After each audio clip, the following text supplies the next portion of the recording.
غزنوی فرمایا کرتے تھے لوگ محمود غزنوی پر ناز کرتے ہیں، مخدوم فرماتے ہیں محمود کا خاندان تو ہمارے خاندان کا غلام رہ چکا ہے۔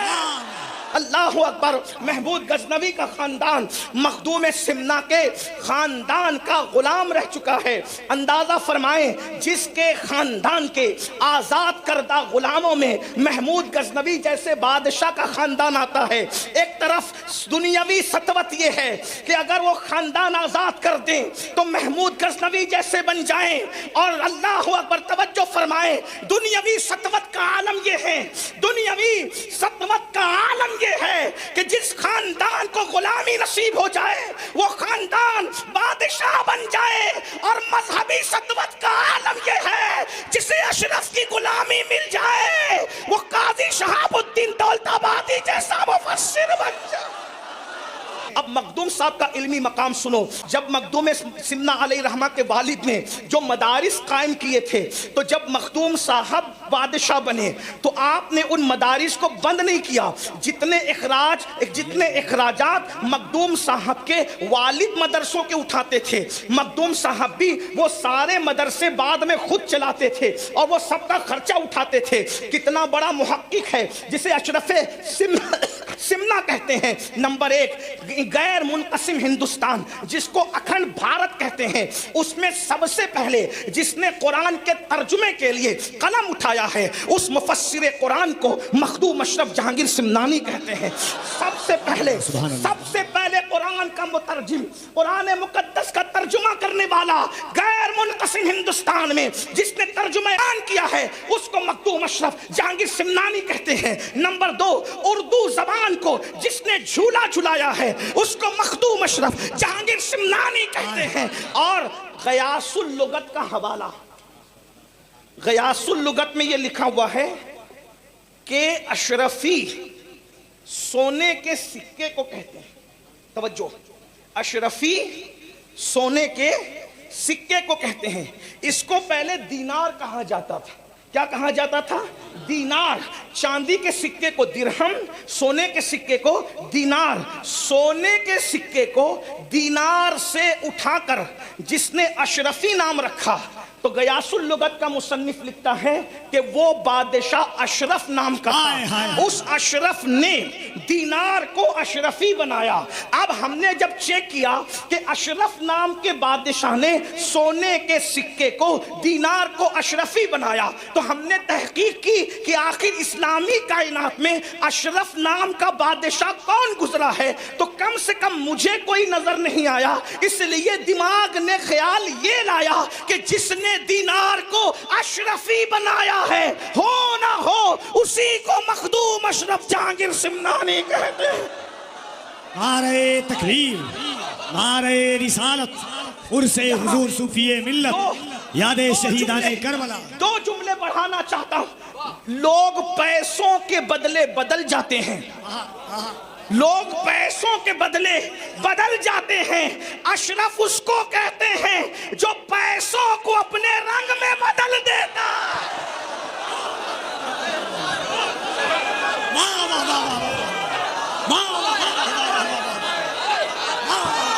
نعرہ تکبیر، نعرہ رسالت، فیضان مخدوم اشرف، فیضان مخدوم اشرف۔ یہ گھر میں کھڑے ہوئے کی تحقیق ہے، چھت پہ کھڑا ہوا اس سے بڑی بات کر سکتا ہے۔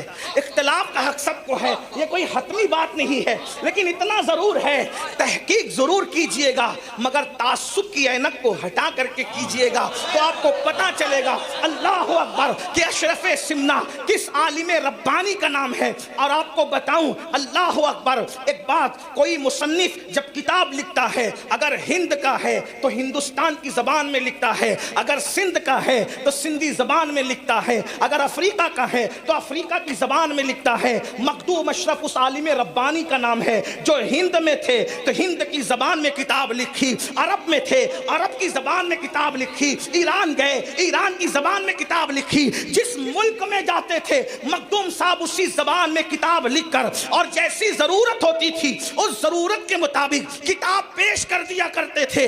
اسی لیے حتمی طور پر مخدوم مخدوم صاحب کی کتابوں کی فہرست ہم پیش نہیں کر سکتے. اس کی وجہ یہ ہے جہاں گئے جو فتنہ دیکھا اس فتنے کے خلاف دریا کے علمی کے موتی بکھیرتے چلے گئے. اور آپ کو حیرت ہوگی ایسا عالم ربانی تھا جس کو دنیا اشرف سمنانی کہتی ہے. اللہ اکبر. اس عالم ربانی کا علمی وقار یہ تھا. ایک مرتبہ ایک شہر میں تشریف لے گئے. مخدوم صاحب اپنے مرشد کے حکم پر سفر کرتے ہوئے آئے تو آ کر کے مخدوم کو دیکھ کر کے لوگوں نے کہا کہ یہ تو رافضی ہے. مخدوم صاحب کو کیا کہا؟ یہ تو رافضی ہے. کفیل بھائی یہ کیا جگہ جگہ رونا روتے ہو یار کہ لوگ ہمیں تانا دیتے ہیں. یہ تانا کوئی نیا ہے؟ کیا بات ہے. کفیل اشرفی کو شکایت. اشرف کو یہ کہا گیا اور اشرف بعد میں ہے جس نے خلوص کے ساتھ اہل البیت سے سچی محبت. لوگوں نے اسے شک کی نظر سے ضرور دیکھا اس لیے کہ جہاں ایمان نہیں ہوتا وہاں شک ہوتا ہے. اور اہل بیت کے محبین کو جو شک کی نظر سے دیکھے تو جہاں شک ہوتا ہے وہاں ایمان نہیں ہوتا. اس لیے کہ جہاں ایمان ہوگا وہاں شک تھوڑی ہوگا. لوگ یہ سمجھ ہی نہیں پا رہے ہیں کہ محبت اہل بیت کا نام رافضیت نہ تھی نہ ہے نہ کبھی ہو سکتی ہے. کیا بات ہے. اس لیے کہ رافضیت اہل بیت کی محبت کا نام نہیں ہے. رافضیت تو صحابہ کی دشمنی کا نام ہے. رافضیوں کو پہچاننے کے لیے محبت اہل بیت نہ دیکھا کرو. رافضیت کو پہچاننے کے لیے صحابہ کی دشمنی کو دیکھا کرو. مخدوم صاحب جیسے سید کو یہ تو رافضی ہو گئے. مخدوم صاحب نے کہا میری کتاب پڑھو. کیا کہا؟ میری کتاب پڑھو. کون سی کتاب ہے آپ کی؟ فرمایا خلفائے راشدین کی فضائل پہ میں نے کتاب لکھی. لاؤ کتاب. کتاب میں دیکھا پہلے نمبر پہ صدیق اکبر. اس پر سنیوں کو سبحان اللہ کہنا چاہیے. ہاں اس لیے کہ تقریر نہیں ہو رہی نا, سبق سنایا جا رہا ہے اور ہم سب مخدوم کے قدموں میں بیٹھے ہوئے ہیں اور صوفی ملت کے توسل سے سبق سنا رہے ہیں. مخدوم کے شہزادے بھی یہاں ہیں, توجہ فرمائے. کیا مخدوم صاحب نے کتاب پیش کر دی. کلو پڑھو. پہلے نمبر پہ صدیق اکبر, دوسرے نمبر پہ فاروق اعظم, تیسرے نمبر پہ عثمان غنی, چوتھے نمبر پہ مولا علی. اب بات آگے بڑھانے سے پہلے اتنا ضرور کہوں گا, اس کا مطلب یہ ہے کہ کسی چھوکروں کو یہ اجازت نہیں ہے کہ جو ترتیب شروع سے چلی آ رہی ہے اب اس کو الٹ پلٹ کرے. کیونکہ ہم مخدوم کے ماننے والے ہیں, آج کل کے چھوکروں کے ماننے والے نہیں ہیں. ہائے ہائے ہائے ہائے. واہ واہ واہ واہ. ہم پابند ہیں مخدوم کے. ہم پابند ہیں مخدوم کیونکہ تیرے غلاموں کا نقش قدم ہے راہ خدا. آج کل کون سا عالم اور کون سا چھوکرا مقبول ہے ہمیں اس کوئی بارے میں علم نہیں, لیکن ہمیں اتنا یقین ہے کوئی مقبول ہے یا نہیں, لیکن جو نیر کے کنارے پہ سو رہا ہے وہ اشرف سمنا ہی مقبول نہیں, جو اس کے دامن سے وابستہ ہو کر اس کی عقیدے کا پہرے دار بن جاتا ہے اللہ اس کو بھی مقبول فرما لے. نعرہ تکبیر, نعرہ رسالت, فیض مخدوم اشرف, عرس حضور صوفی ملت, خاندان حضور صوفی ملت. اس سے پتا چلا کہ رافضیت کا رد کرنے والوں میں اور عقیدہ اعتدال پیش کرنے والوں میں اپنے زمانے کے سب سے بڑے سنی کو اشرف سمنا کہتے ہیں. بہرحال نام صدیق اکبر کا پہلے تھا فاروق, اس لیے کہ ترتیب ان کو ان کے باپ داداؤں سے یہی ملی تھی. اس لیے ہر چیز نئی لینی چاہیے لیکن عقیدہ نیا نہیں لینا چاہیے. ہر چیز نئی اچھی ہوتی ہے مگر عقیدہ پرانا اچھا ہوتا ہے نا. تو اس لیے ہمیں اب یوٹیوب کے نابالغ محققین کی ضرورت نہیں ہے.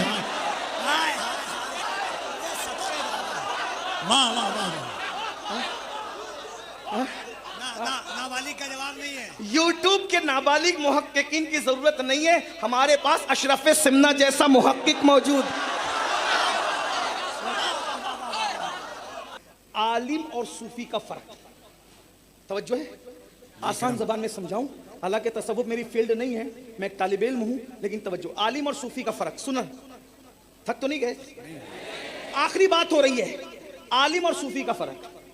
عالم دلیل سے سمجھاتا ہے, صوفی دکھا دیتا ہے. بس سب سے بڑا فرق یہی ہے, صوفی دکھانے والا ہوتا ہے. ابھی بات یہاں ہو رہی تھی نا, آج کل تو لوگ صوفی بنتے ہیں. صوفی کیسے بنتے ہیں؟ گندے سندے کپڑے پہنیں گے, اوٹ پٹانگ باتیں کریں گے, ہاتھوں میں کڑے پہنیں گے, لا یعنی باتیں کریں گے, اور آپ کہیں گے کیا حضرت پہنچے ہوئے ہیں. صوفی کون ہے بھائی؟ سید الطائفہ جنید بغدادی کہتے ہیں جو قرآن کا عالم بن جائے وہ عالم ہے, پھر اس پر عامل ہو جائے وہ صوفی ہے. بس اتنی سی بات ہے. اور جو عامل ہو جاتا ہے نا, پھر اللہ اس کو اتنا پاور دیتا ہے کہ وہ دکھا سکتا ہے. اب مخدوم صاحب کیسے صوفی تھے تھوڑا اس کو دیکھیں. مخدوم صاحب ایک شہر میں گئے, پھر وہ شہر کا نام نہیں لیتا اس لیے کہ ہو سکتا ہے کہ بات پہنچے, لیکن وہ انڈیا کی بات نہیں, انڈیا کے باہر کی بات ہے. بہرحال توجہ ہے آپ کی. مخدوم صاحب کہاں گئے؟ سفر کر, بہت سفر کیا مخدوم صاحب نے. اللہ کرے کبھی وقت ملے تو مجھے یاد دلائیے تو میں مخدوم صاحب کے سفر نامے سناؤں. مخدوم صاحب کہتے ہیں میں وہاں تک پہنچا جہاں لیلا مجنو کی قبریں ہیں, میں وہاں تک پہنچا جہاں شیرین اور فرحات کی قبریں ہیں, یہ بھی ایک داستان ہے. میں وہاں تک پہنچا جہاں میں نے انسانوں کی شکل میں پھلوں کو درختوں پر لٹکتے دیکھا. مخدوم صاحب کو کیا سمجھتے ہو؟ کم و بیش 120 سال کی عمر پائی ہے. 15 سال کی عمر میں بادشاہ بنے تھے. جس دور میں لوگ گلی ڈنڈا کھیلنے کی صلاحیت نہیں رکھتے, اس وقت مخدوم صاحب حکومت کو سنبھال رہے تھے, اور اس پوری حکومت میں کوئی کرپشن نہیں تھا. اس پوری حکومت میں کوئی, یہاں تو بڈھے ہو کر بھی 80 سال کے سنبھال نہیں پاتے اور کرپشن کرتے رہتے ہیں, لیکن میرا مخدوم 15 سال کی عمر میں حکومت سنبھال رہے. حکومت, اب کوئی بڈھے کی طرف آپ کا دماغ نہیں جانا چاہیے ورنہ مسائل پیدا ہوں گے.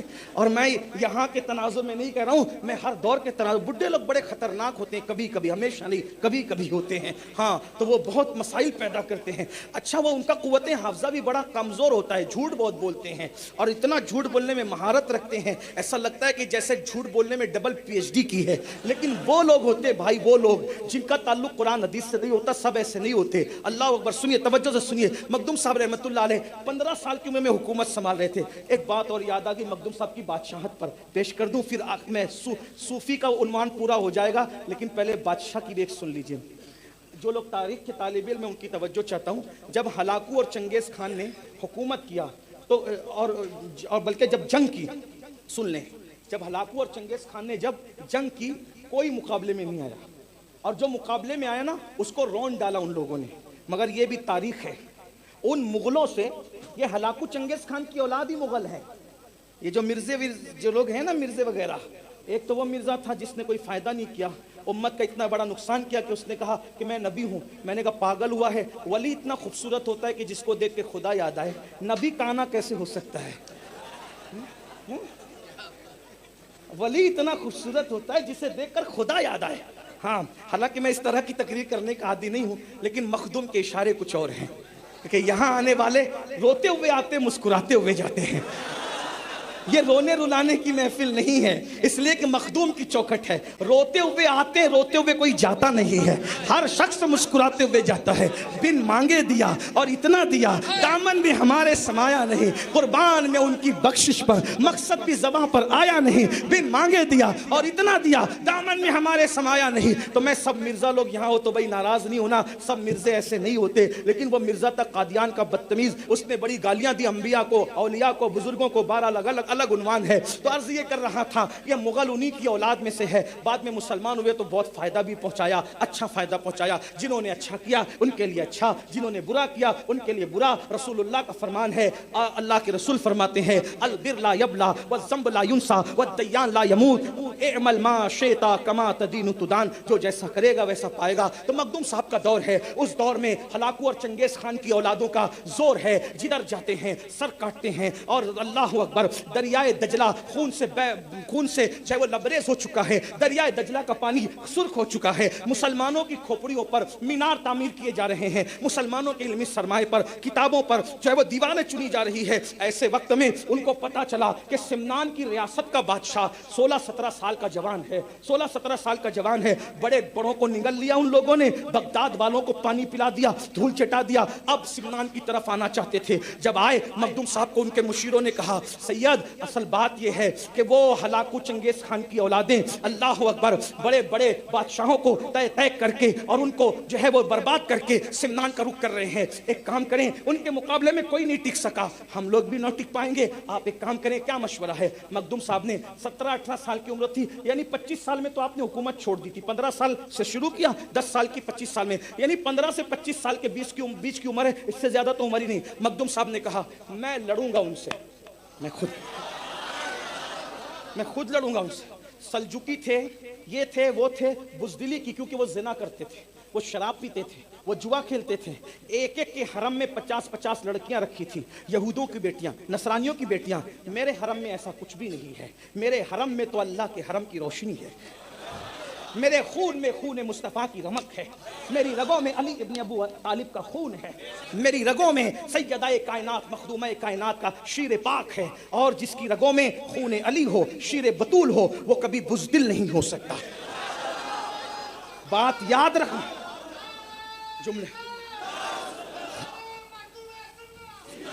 جملے پہ غور کرنا, جملے پہ غور کرنا. جب سیدوں کو شجروں سے پہچاننا مشکل ہو جائے تو 3 باتوں سے پہچانا کرو. ایک ان کی بہادری سے, ایک ان کی سخاوت سے, ایک ان کی معاف کرنے کی ادا سے. جب یہ 3 ادائیں کسی میں جمع ہو جاتی ہے, اس لیے کہ بزدل بدلہ لیتا ہے, طاقتور کبھی بدلہ نہیں لیتا. اس لیے جو بزدل ہوگا بدلہ وہ لیتا ہے, طاقتور بندہ کبھی بدلہ نہیں لیتا. قدرت نے علی کی اولاد کو بزدلی کے تانے سے کیسا بچایا. حسین کا بدلہ مختار لے گا, زین العابدین نہیں لیں گے. میں بدلہ لے کر انتقام بھی کرتا ہوں, لیکن زین العابدین کی ادائے معاف کرنے پر کبھی سوالیہ نشان کھڑا نہیں ہوگا. زین العابدین تم معاف کرتے رہنا, انتقام میں لوں گا, کیونکہ منتقم حقیقی میں وہ پتا چلا سید کو ستانے پر سید معاف کرتا ہے, اس کا اللہ بدلہ لیتا ہے, اور ایسا لیتا ہے کہ کہیں کا نہیں رکھتا. شمر کی نسل مٹ گئی, ابن زیاد کی نسل مٹ گئی, یزید کی نسل مٹ گئی, مٹ گئے, مٹتے ہیں, مٹ جائیں گے. آدھا تیرے, نہ مٹا ہے نہ مٹے گا کبھی چرچا تیرا. عقل ہوتی تو خدا سے نہ لڑائی لیتے, یہ گھٹائیں اسے منظور بڑھانا تیرا. ورفعنا لک ذکرک ہے سایہ تجھ پر, ذکر اونچا ہے تیرا, بول ہے بالا تیرا. بس میں بات پوری کر رہا ہوں. مخدوم صاحب نے فرمایا میں لڑوں گا. لوگوں نے کہا ٹھیک ہے شہزادے, اب شہزادے نہیں تھے, بادشاہ سلامت, لڑنا ہے تو لڑیے, لیکن ایک مشورہ ہے. کہا کیا؟ لشکر بھیج دیجئے, آپ محل میں انتظار کیجئے. فرمایا یہ تو بزدلوں کا کام ہے. فرمایا میری عمر چھوٹی دیکھ کر مجھے جنگ میں جانے سے روکتے ہو, رحم کرتے ہو. کیا علی اصغر کی بہادری نہیں دیکھا کربلا میں؟ میں علی اصغر کا پوتا ہوں, وہ میرا دادا میرا جد. جب 6 مہینے کے لال کی بہادری کا یہ عالم ہے تو ہم تو ان کی طاقت کے لیے ہوئے. اسی لیے حضرت بیدم شاہ صاحب نے بہت زبردست بات کہی. بیدم شاہ کہتے ہیں شگفتہ گلشن زہرا کا ہر گلے تر ہے. شگفتہ گلشن زہرا کا ہر گلے تر ہے. کسی میں رنگ علی ہے, کسی میں بوئے رسول, کسی میں رنگ علی ہے, کسی میں بوئے رسول. کہاں کہاں لیے پھرتی ہے جستجوئے رسول. اور عجب تماشا ہو میدان حشر میں بیدم کہ سب ہو پیش خدا, اور میں روبروئے رسول کہ سب ہو پیش خدا. بہرحال حضرت مخدوم صاحب نے فرمایا میں آگے رہ کر لڑوں گا, اور ما وراء النہر پر آپ اپنا لشکر لے گئے. تاریخ میں ایک ہی بادشاہ کا چنگیزیوں سے جیتنا لکھا ہے, اور اس بادشاہ کو دنیا مخدوم اشرف جہانگیر سمنانی کے نام سے جانتی. بس 2 جملے کہہ کے وہ تصوف والی بات پوری کر دوں. اس کا مطلب اشرف سمنا اس کا نام ہے جو کبھی ہارا ہی نہیں, نہ جنگ کے میدان میں, نہ مناظرے کے میدان میں, نہ علم کے میدان میں, نہ تصوف کے میدان میں. بہرحال مخدوم صاحب گئے, بہت بڑے عالم تھے, 14 سال کی عمر میں بڑے علامہ بن گئے تھے, 7 قراتوں کے حافظ بنے تھے صرف 10 سال کی عمر میں. آج لوگ قرات سبا پہ بہت اتراتے ہیں کہ ہمارے یہاں ہو رہا ہے, ہمارے یہاں سنیوں کے یہاں نہیں ہو رہا ہے. میں نے کہا 1857 کے بعد تم پیدا ہوئے, 700 سال پہلے نبی کے گھر کا 10 سال کا بچہ قرات سبا کا حافظ تھا, اور وہ میرا مخدوم اشرف. اور یہاں حال یہ قرآن پڑھنا نہیں آتا ولی بنے ہوئے ہیں, قرآن پڑھنا نہیں آتا ولی بنے ہوئے. میرے بھائی جس کو قرآن پڑھنا نہیں آتا, معافی کے ساتھ میں مخدوم صاحب کی چوکھٹ پہ کھڑا ہوں, کیونکہ یہ چوکھٹ شریعت اور طریقت کا سنگم ہے, یہ علم اور تصوف کا سنگم ہے. یہاں پر تو بادشاہت بھی بلکہ بڑھ کر کے ہے. جو قرآن پڑھنا نہیں جانتا نا وہ پیر ہونے کے قابل نہیں ہے. وہ ولی ہونے کے قابل کیا ہو سکتا ہے؟ آپ کیا سمجھتے ہیں؟ جو یزید کو بھی یزید کہتے ہیں وہ پیر ہونے کے قابل کب ہے بھائی؟ حیرت ہے. اور تم پاگل ہوئے ہو. مخدوم صاحب نے بتایا 10 سال کی عمر میں حافظ قرآن تھے, اور کیسے؟ قرأت سبا کے 7 طریقے سے قرآن پڑھنا جانتے تھے, 7 طریقے سے مخدوم صاحب. اور عالم کتنے بڑے تھے اللہ. 14 سال کی عمر میں, پھر عنوان دور جاتا ہے, بہرحال بہت بڑے عالم تھے. پیدل چل رہے تھے, بادشاہ نے دیکھا, بہت خوبصورت بھی تھے مخدوم صاحب, بہت خوبصورت تھے. تاریخ میں آتا ہے اتنے خوبصورت تھے کہ خوبصورتی کی وجہ سے ان کے داڑھی کے بال بھی براؤن کلر کے تھے, اتنی خوبصورتی تھی. ہائے ہائے, ارے علی کا گھر بھی کیا گھر ہے کہ اس گھر کا ہر ایک بچہ جہاں پیدا ہوا شیر خدا معلوم ہوتا ہے. ہمارے شہر میں ایک مولوی نے کہا علی تو بڑے خوبصورت نہیں تھے, پھر بھی فاطمہ کے ساتھ نبی نے نکاح کر دیا. میں نے کہا مولوی تو پاگل ہوا ہے, اپنا نہیں تھا, 1857 کے بعد کا پیدا کیا ہوا تھا. تو میں نے کہا مولوی تو پاگل ہوا ہے. میں نے کہا میری جماعت میں سرکار کلاں جیسا علی کا بیٹا اتنا خوبصورت ہے, جب 14ویں صدی کے بعد حسن کا یہ عالم ہے تو علی مرتضیٰ کے حسن کا عالم کیا ہوگا؟ اور نبی نبی نبی دعا کریں, کنز المال کی حدیث ہے, نبی دعا کرے, اے اللہ جب تک میں علی کا چہرہ نہ دیکھوں تو مجھے دنیا سے مت اٹھانا.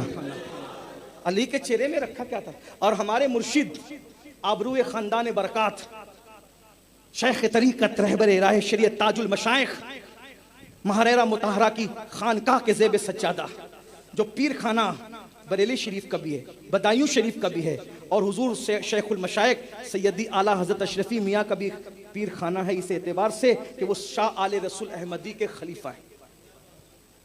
اس گدی کے سجادہ نشین حضور امین ملت میرے مرشد برحق ایک بار مجھ سے کہہ رہے تھے, بیٹا تجھے معلوم ہے کہ چوچا شریف کے سید لوگ اتنے خوبصورت اور مالدار کیوں ہیں؟ میں نے کہا سرکار آپ بھی بتائیں. کہا کہ جب مجھے ایسا لگتا ہے کہ جب دولت اور حسن بٹ رہا تھا قدرت کی طرف سے تو چوچا کے سید پہلی صف میں کھڑے ہوئے.